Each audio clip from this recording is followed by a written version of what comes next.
बिस्मिल्लाहिर्रहमानिर्रहीम। इस लेक्चर में हम बात करेंगे कि इलेक्ट्रिक फ्लक्स क्या होता है। इलेक्ट्रिक फ्लक्स जो होता है इलेक्ट्रिक फ्लक्स जो होता है वो एक्चुअल में होता है यह है कि कोई एरिया एलिमेंट अगर हम कंसीडर करें, सपोज कि हम इसको किस शेप का कंसीडर कर लेते हैं। हम इसको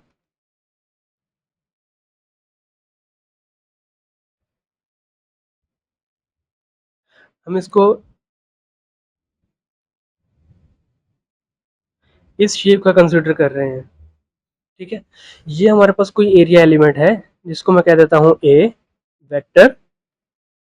ठीक है, तो इसमें से कितनी इलेक्ट्रिक फील्ड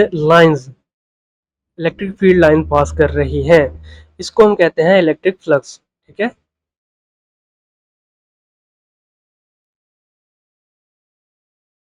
इसको हम कहते हैं इलेक्ट्रिक फ्लक्स।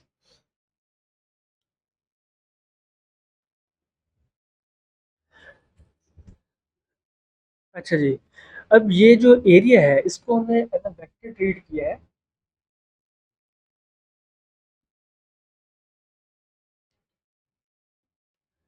इसको हमने एज अ वेक्टर ट्रीट किया है। ठीक है, तो इसका मतलब है कि इसकी कोई डायरेक्शन भी होगी और इसकी कोई मैग्नीट्यूड भी होगी। अब ये जो एरिया वेक्टर ए हमने कंसीडर किया है, इसकी डायरेक्शन कितनी होगी?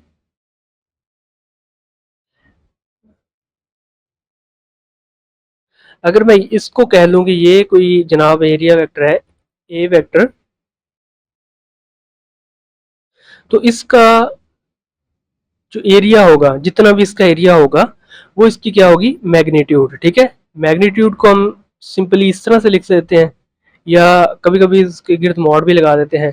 और इसकी जो डायरेक्शन होगी वो जो ये इसकी सरफेस है, ठीक है, इसके परपेंडिकुलर होगी, इसकी सरफेस के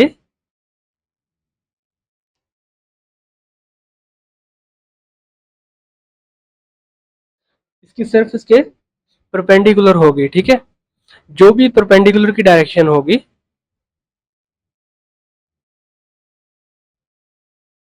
इस सरफेस पे, ठीक है, वो डायरेक्शन बताएगी ए कैप की। ठीक है, ए कैप जो है वो डायरेक्शन बताएगा इस एरिया वेक्टर की। ठीक है, अब हम कैसे पता चलेगा कि ये जो इलेक्ट्रिक फील्ड लाइन है कितनी पास कर रही है? ठीक है, तो इसके लिए एक सिंपल सा फॉर्मूला हमारे पास होता है। जो फ्लक्स होता है उसको हम डिनोट कर देते हैं फाई से। ठीक है, ये एक ग्रीक लेटर है जिसको हम फाई बोलते हैं। तो यहाँ पे इसका फार्मूला आता है जी E dot A vector, E vector dot A vector. ठीक है,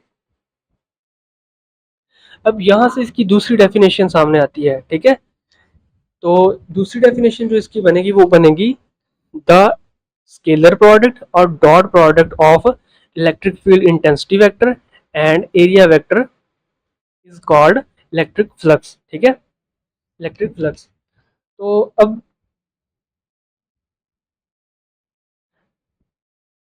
इसकी डेफिनेशन किस तरह से लिखेंगे हम? इलेक्ट्रिक फ्लक्स की डेफिनेशन जो है वो हम इस तरह से लिख सकते हैं। The number of electric field line passing through a certain area element is called electric flux. ठीक है, एक एरिया एलिमेंट में कितनी इलेक्ट्रिक फील्ड लाइन पास कर रही है उसको हम कहते हैं इलेक्ट्रिक फ्लक्स। ठीक है, या सेकंड डेफिनेशन की बात करें, स्केलर प्रोडक्ट और dot product of electric field intensity E vector and the area vector is called electric flux. ठीक है जी, इसको हम कहते हैं इलेक्ट्रिक फ्लक्स। अब ये सिमिलर इसी तरह है कि जिस तरह कोई रिवर है वो फ्लो कर रहा है। ठीक है, अब वो कितने एरिया में कितना उसका पानी जो है वो फ्लो कर रहा है, कितनी स्ट्रीम लाइन जो है वो पास कर रही है उसमें से, एरिया एरिया में से, तो उसको हम कह देते हैं फ्लक्स। सिमिलरली जब इलेक्ट्रिक फील्ड लाइंस की बात होगी तो वो कितने एरिया एलिमेंट में से पास कर रही हैं, कितनी लाइंस पास कर रही हैं, तो उसको हम कहते हैं इलेक्ट्रिक फ्लक्स। अच्छा, अब ये जो फाई है, ठीक है, इसको हम किस तरह से लिख सकते हैं, ई ए कॉस थीटा, ई ए कॉस थीटा, ठीक है। अब हमें पता है कि जब भी डॉट प्रोडक्ट होता है तो हम उसको किस तरह से लिख सकते हैं, ई ए कॉस थीटा। अगर दो वेक्टर है हमारे पास, ए वेक्टर, ठीक है, लेट्स सपोज के कोई दो वेक्टर है हमारे पास, ए वेक्टर है डॉट बी वेक्टर है, तो इन दोनों का डॉट प्रोडक्ट जो होता है वो कितना आता है, वो ए की मैग्नीट्यूड बी की magnitude into cos of theta. अच्छा, अब ये जो थीटा जो है, थीटा क्या है, थीटा है angle between electric field intensity E vector and area vector, ठीक है। अब इस फॉर्मूले को अगर हम देखें तो इलेक्ट्रिक फ्लक्स जो है वो तीन चीजों पे डिपेंड कर रहा है, ठीक है। इलेक्ट्रिक फील्ड पे, इलेक्ट्रिक फील्ड इंटेंसिटी पे डिपेंड कर रहा है, ठीक है। इन किन चीज़ों पे डिपेंड करेगा, हम यहाँ पे लिख लेते हैं, electric field intensity E vector पे, area vector magnitude of area vector A पे डिपेंड करेगा, डिपेंड करता है एंगल बिटवीन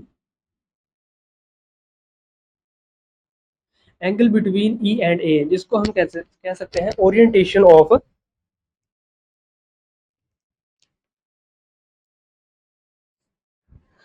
जिसको हम कह सकते हैं कि जी orientation of surface, surface orientation.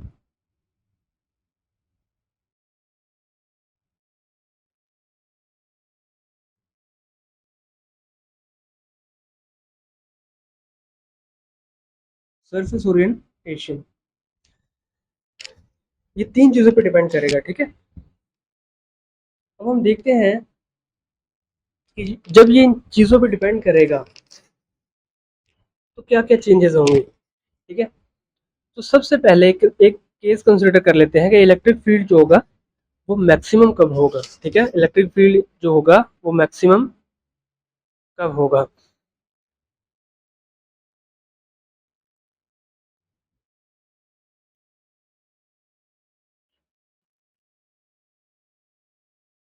E A cos theta, ठीक है जी। यहाँ पे हमारे पास फाई कितना आया, ई ए कॉस थीटा। अब इलेक्ट्रिक जो फ्लक्स होगा ये मैक्सिमम कब होगा, ठीक है, इसको मैं कह देता हूँ फाई मैक्स।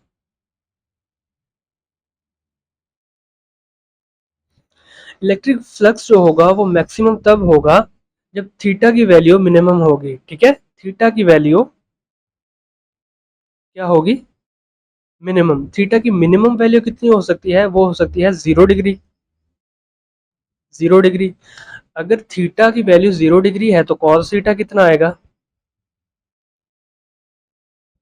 कॉस थीटा आएगा जी 1। अगर कॉस थीटा 1 है तो फ्लक्स कितना आया, तो फ्लक्स कितना आएगा जी, ई की मैग्नीट्यूड इंटू ए की मैग्नीट्यूड, ठीक है। अब ये कब होगा, लेट्स सपोज कि ये इलेक्ट्रिक फील्ड लाइंस हैं,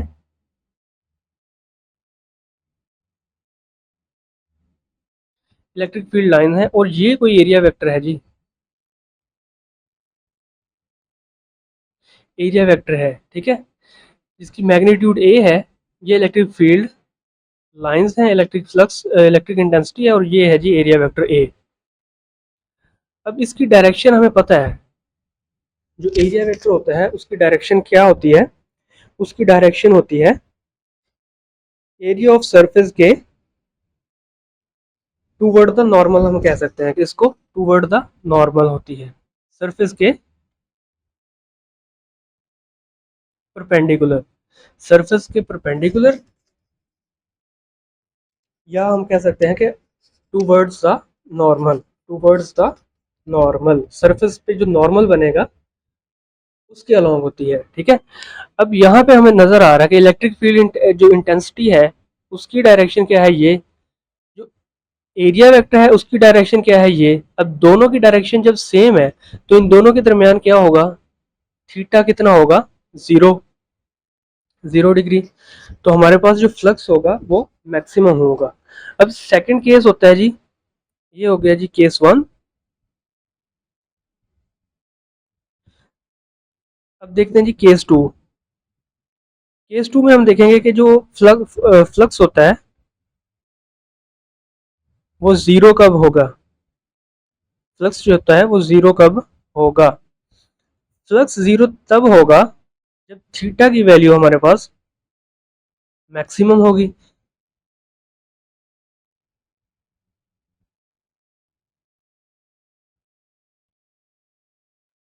थीटा की वैल्यू हमारे पास कितनी होगी, मैक्सिमम 90 डिग्री। 90 डिग्री होगी, ठीक है जी। अगर 90 डिग्री है तो कॉस थीटा कितना आएगा, कॉस थीटा आएगा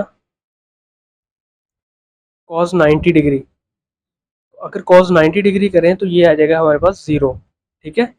अगर कॉस जीरो है तो यहाँ पे अगर इस फॉर्मूले में कोस को हम जीरो पुट करें तो यहाँ पे फाई कितना आएगा, फाई बनेगा ई ए कॉस थीटा की जगह कॉस 90। कॉस 90 कितना होता है जी जीरो, तो फ्लक्स की वैल्यू कितनी आ जाएगी, जीरो, ठीक है। ये उस केस में होगा जब इलेक्ट्रिक फील्ड लाइंस जो हैं, ये इलेक्ट्रिक फील्ड लाइंस हैं और हमारा सरफेस एरिया जो है वो कुछ इस तरह से है,